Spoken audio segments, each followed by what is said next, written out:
Hai semuanya, gimana kabar kalian? Semoga selalu dalam keadaan baik. Jadi selamat datang kembali di The Grayson Channel, dan di video kali ini kita akan mengulas kembali untuk update news dan juga pergerakan dari market, khususnya dari market Bitcoin. Hari ini kita berada di tanggal 28 Mei 2024. Kita akan mulai pembahasannya dari kalender ekonomi. Hari ini akan ada beberapa member FOMC yang speech, ada William, kemudian Bowman, dan juga Mester. Beberapa data dari Eropa juga menunjukkan masih berlanjutnya Eurogroup meeting, teman-teman. Kemudian FOMC member Kaskari juga akan speech di perdagangan hari ini. Jadi ada banyak member FOMC yang akan speech. Ya, jadi siap-siap dengan volatilitas yang mungkin terjadi. Tapi biasanya sih kalau bukan Jerome Powell yang speech nggak terlalu volatile. Teman-teman, kita dapat banyak sekali berita di perdagangan hari ini ya. Pertama, aku mau ajak teman-teman untuk melihat return yang muncul, teman-teman, ketika bulan Juni. Ini adalah data untuk Ethereum monthly. Kalau kita perhatikan, Ethereum itu sering kali di bulan Juni ya agak merah. Teman-teman, di sini dari beberapa record ya, teman-teman, 1, 2, 3, 4, 5, 6, 7, 8 kali pertemuan, 5 kali merah, 3 kali hijau, dengan average return sekitar minus 7,29%. Namun di pertemuan bulan Juni ini mungkin akan agak berbeda. Kenapa? Karena waktu itu mungkin akan dekat sekali sama yang namanya ETF, terkait dengan perdagangan ETF Ethereum, yang mana di bulan ini sudah di-approve, teman-teman. Jadi bisa jadi akan menjadi narasi yang cukup baik untuk Ethereum ke depannya. Kalau kita lihat dari chart ini, ya siap-siap kita udah menjelang bulan Juni. Ethereum mungkin akan sangat-sangat mempengaruhi banyak altcoin, teman-teman. Apakah bakalan bullish atau bakalan bearish? Ya, who knows, teman-teman. Itu adalah chart ataupun data statistik ya, dilihat dari track recordnya. Kemudian kalau kita perhatikan juga dari beberapa berita menjawab pertanyaan teman-teman tentang apakah saat ini sudah berada di bottom. Ini aku ambil dari analis CryptoCon, teman-teman. Jadi dia melihat ya bahwa kondisi saat ini memang pergerakan market cukup strong, khususnya dari market Bitcoin. Dan kalau kita melihat dari penjabarannya di sini, ya mereka tidak pernah memastikan secara 100% bahwa kita dalam titik terendah. Ya, namun kalau kita melihat daripada efek daripada ETF belakangan, itu hampir semua indikator sudah menunjukkan bahwa kita lagi dalam posisi titik terendah. Jadi untuk menjawab pertanyaan ini, ya mereka memperlihatkan sebuah chart, teman-teman. Ini adalah chart terkait dengan Fear and Greed Index, disertai sama pergerakan dari Bitcoin. Kalau kita perhatikan, memang kondisinya saat ini kita lagi dalam posisi yang sudah mulai masuk ke fase fear. Yang berarti fase fear adalah fase yang cukup ideal untuk melakukan akumulasi.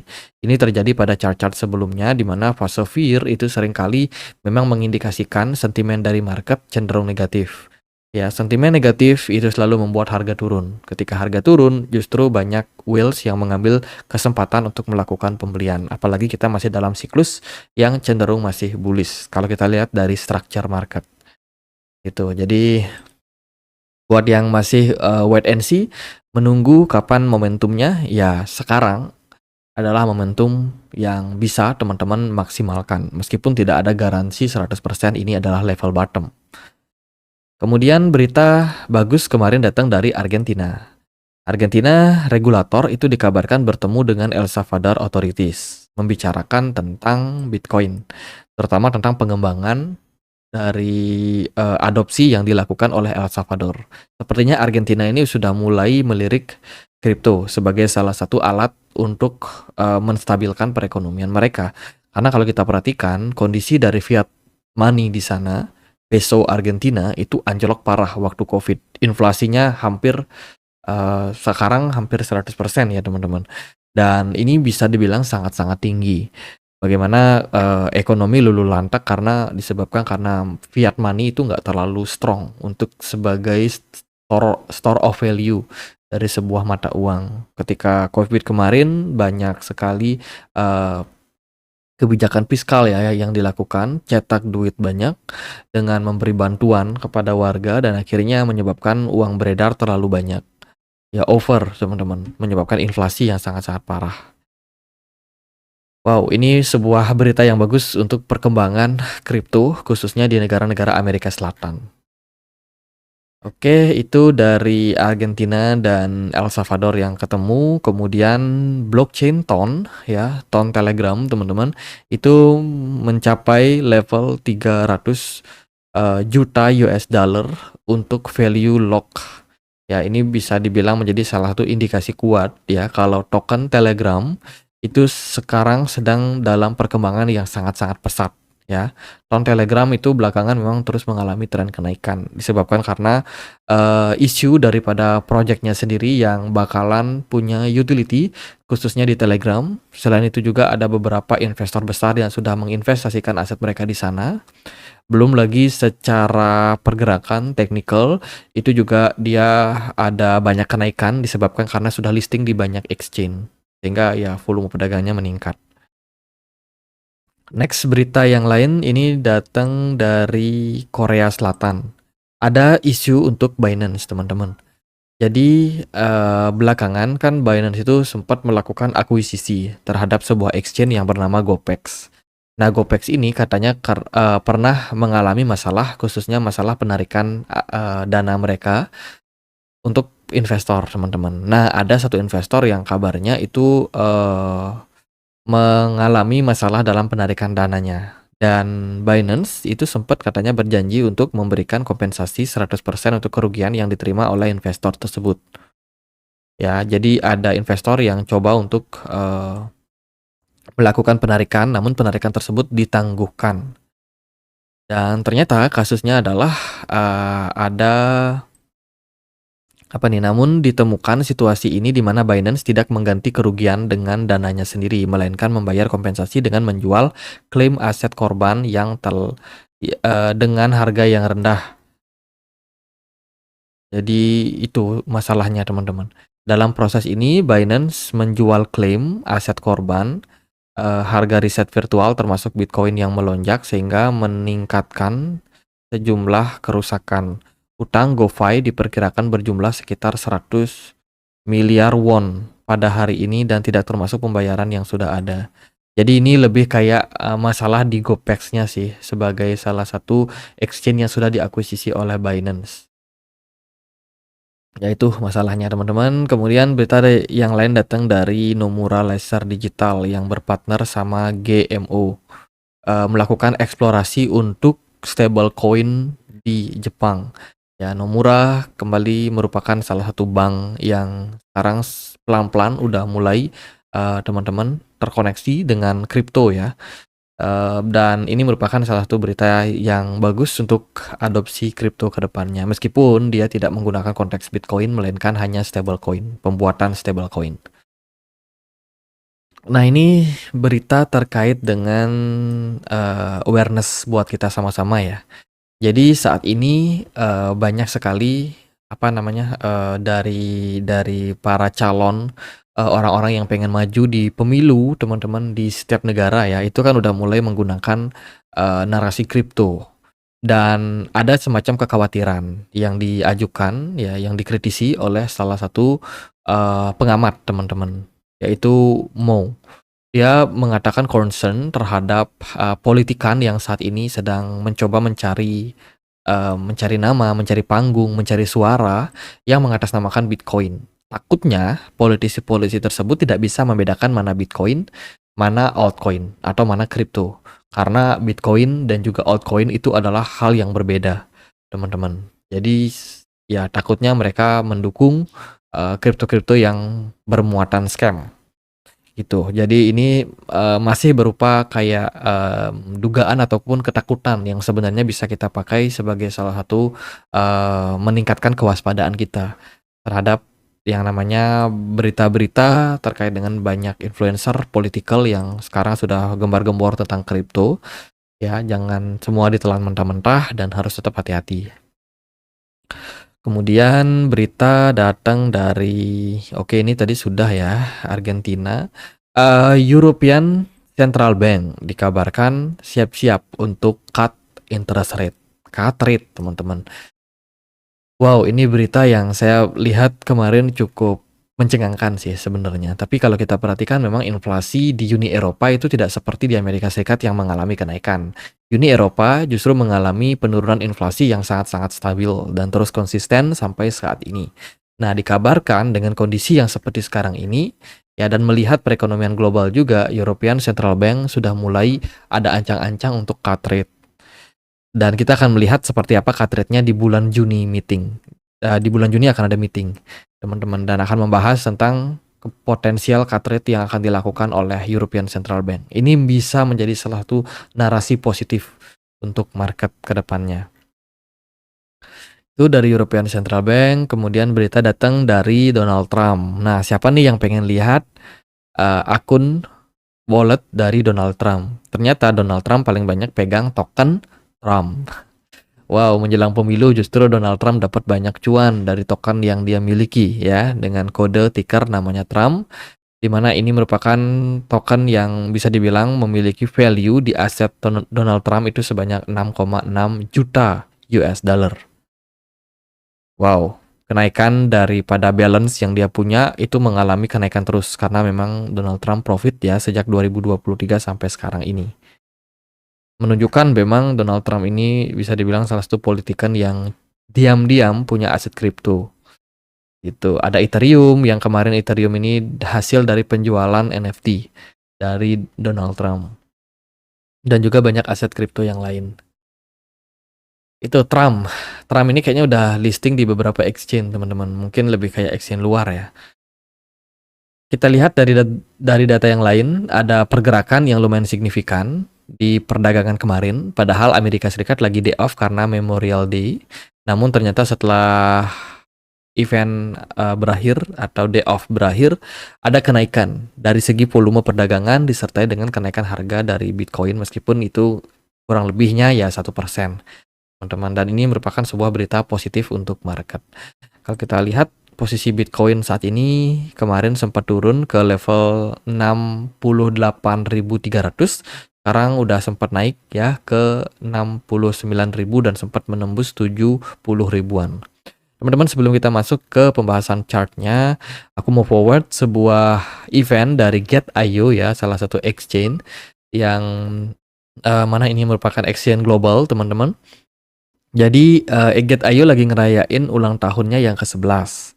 Ya, ada beberapa event yang bisa teman-teman ikutin. Nanti buat eventnya aku akan sertakan di kolom deskripsi video ini. Dimulai dari 20 Mei sampai 20 Juni. 1 bulan lamanya teman-teman bisa dapetin hadiah di sini. Teman-teman bisa masuk ke laman yang sudah aku taruh linknya, teman-teman. Di sini ada beberapa event. Yang pertama, teman-teman diminta untuk mengirimkan ucapan selamat ulang tahun untuk Get.io.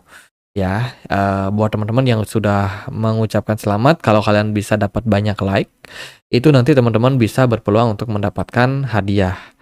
Ya, akan ada hadiah yang dibagikan teman-teman dengan jumlah like terbanyak. Event yang kedua, teman-teman juga bisa untuk mengambil undian di sini. Nah, ini undiannya macam-macam. Hadiahnya ada keyboard, ada skateboard, ada bahkan grand prize-nya itu ada kayak MacBook ya, ada MacBook, ada iPad, ada iPhone 15 Pro juga yang bisa teman-teman menangin. Nah, buat teman-teman yang mungkin pengen mencoba peruntungan kalian bisa untuk undian ya, untuk ikutin undiannya. Ini undiannya gratis, teman-teman. Teman-teman bisa ikut undiannya. Nanti kalau teman-teman cocok dengan hadiahnya, itu ada persyaratan ya. Kurang lebih harus punya aset sekitar 500 USDT. Tapi kalau teman-teman nggak cocok, teman-teman nggak perlu untuk deposit juga. Jadi hadiahnya ini kalau teman-teman lucky, andai kata teman-teman dapat hadiah yang bagus, teman-teman mau dikirimkan hadiahnya ya wajib punya aset di aplikasi Get.io ini sekitar 500.000 USDT. Bukan 500.000 sih, 500 USDT. Gitu, teman-teman. Itu kemudian ada beberapa event lain, itu kayak event gaming ya yang bisa teman-teman ikutin dengan hadiah sampai 100.000 US dollar. Dan juga grand prize yang bisa teman-teman dapetin. Ini hadiah-hadiahnya seperti iPhone Max 15 Max, ada MacBook juga, ada iPad, dan juga beberapa hadiah lain. Kemudian teman-teman yang mau jadi member VIP di aplikasi Get.io, teman-teman juga bisa melakukan deposit ya. dengan beberapa nominal yang sudah tertera di sini. Gitu. Nanti kalau teman-teman sudah join, teman-teman yang sudah punya aset minimal $10, teman-teman bisa masuk ke bagian startup. Nah, di startup ini teman-teman bisa claim token secara gratis. Ya, $0 untuk teman-teman claim. Akan ada banyak token-token startup yang listing di aplikasi Gate.io yang bisa teman-teman claim secara gratis. Gitu, teman-teman. Ini tergantung jumlah yang kalian dapetin, tergantung kalian berada di level VIP berapa. Makin tinggi level VIP kalian, tentu saja makin besar token yang kalian miliki, yang kalian dapetin dari proses airdropnya. Dan setiap minggu itu ada 3-5 airdrop yang akan muncul. Even bisa lebih, teman-teman. Jadi lumayan banget kalau tiap minggu teman-teman bisa claim. Siapa tahu satu ada yang jackpot, ya kan, dari semuanya. Bisa jadi teman-teman dapat banyak cuan juga, padahal teman-teman klaimnya secara gratis. Ya, ada yang jadi abu, ada yang jadi jackpot juga. Cuman itu semuanya masih sangat-sangat spekulatif. Gitu. Jadi yang mau punya aplikasi Gate.io, yang mau daftar bisa langsung cek link yang ada di kolom deskripsi video ini. Oke, kita akan bahas cara pergerakan harga ya. Nah, kalau kita lihat dari closing weekly kemarin ya, overall bagus, teman-teman. Belum ada indikasi pembalikan arah. Cuman yang sedikit aku lihat ya, dari candle weekly-nya itu ada semacam tekanan jual yang muncul ya. Padahal Bitcoin sempat naik sampai 72 ribuan. Tapi tekanan jualnya itu membawa Bitcoin closing di harga 68.000. Itu sih yang paling kita bisa lihat untuk saat ini. Dari sudut pandang volume bagus, smart money juga cukup bagus ya. Kemudian dari MACD bisa dibilang ya agak sedikit merah dan masih akan ada potensial untuk koreksi lanjutan. Jadi tetap meskipun kita bullish on Bitcoin, cuman masih tetap harus berhati-hati. Secara pergerakan juga Bitcoin masih konsolidasi, bergerak sideways, flat sementara ini di range antara 73.000 sampai dengan 60 ribuan. Ya, Bitcoin masih bergerak sideways di level tersebut. Smart money juga belum meninggalkan Bitcoin. Jadi untuk saat ini ya masih terbilang cukup oke untuk Bitcoin. Sementara BTC Dominance kemarin turun secara bertahap. Ya, Ethereum mendominasi kenaikan, di mana volume perdagangan pada Ethereum itu mengalami lonjakan ya dengan smart money yang juga cukup oke. Ethereum dalam posisi yang masih bullish. Ada sedikit hal yang teman-teman bisa pertimbangkan juga. Kenapa? Karena belakangan ini Ethereum lagi strongnya, teman-teman, lagi agak kuat. Apakah kita sudah masuk ke fase kedua, di mana ini merupakan fase di mana Ethereum itu outperforming Bitcoin, atau performa dari Ethereum jauh melampaui Bitcoin, teman-teman. Dan ini merupakan sebuah indikasi bagus. Let's say kalau memang benar ini kita berada di fase kedua, maka kita semakin dekat dengan old season. Ya, jadi ya Ethereum masih bakalan mendominasi kenaikan dibandingkan dengan Bitcoin dan juga large cap kripto yang lainnya kayak Cardano, BNB atau Polkadot atau mungkin Dogecoin. Itu akan dilampaui performanya oleh Ethereum karena lebih banyak aliran dana yang masuk ke Ethereum saat ini. Apalagi ada narasi terkait dengan Ethereum ETF yang akan mulai diperdagangkan gitu. Jadi Ethereum agak strong belakangan. Beberapa altcoin juga terbilang positif pergerakannya kayak GRT. Kemarin Manta juga naik ya. Polygon, Matic lumayan. Ada Curve Finance yang juga bagus. Kemudian Celestia mulai mengalami sedikit recover. WLD juga kemarin meskipun dapat tekanan, hari ini dia naik 6%. Manta udah naik 6%. AEVO ini pelan-pelan bakalan merangkak ya setelah kemarin Binance mengumumkan investasi. Kemudian Ondo Finance overall so good, teman-teman. Ondo dukung Ondo ke $8 ya, teman-teman. Ini dia udah breakout secara pola udah bagus dan tinggal menunggu kenaikan-kenaikan yang lebih tinggi. Ya, itu sih saya rasa ini adalah momentum yang bagus untuk altcoin. Semoga aja memang kondisi market saat ini mendukung untuk kenaikan Bitcoin dan juga kripto yang lain. Jadi buat pembahasan menurut saya sih gitu aja, nggak terlalu gimana-gimana. Di minggu ini kita akan dapat data PCE inflation di hari hari Kamis, Jumat itu, teman-teman. Jadi waspada ya, apapun yang teman-teman lihat di perdagangan hari ini itu bisa aja market berubah suasananya dengan ekstrim tergantung dari beberapa data dan juga berita yang muncul ke market. Jadi tetap meskipun bullish tetap waspada. Gitu aja paling buat update kali ini, semoga bisa bermanfaat. Teman-teman, kita punya komunitas diskusi di Telegram, tempat aku untuk update berita-berita terbaru. Bagi teman-teman yang mau join, linknya ada di kolom deskripsi video ini. Akhir kata saya Andre, makasih.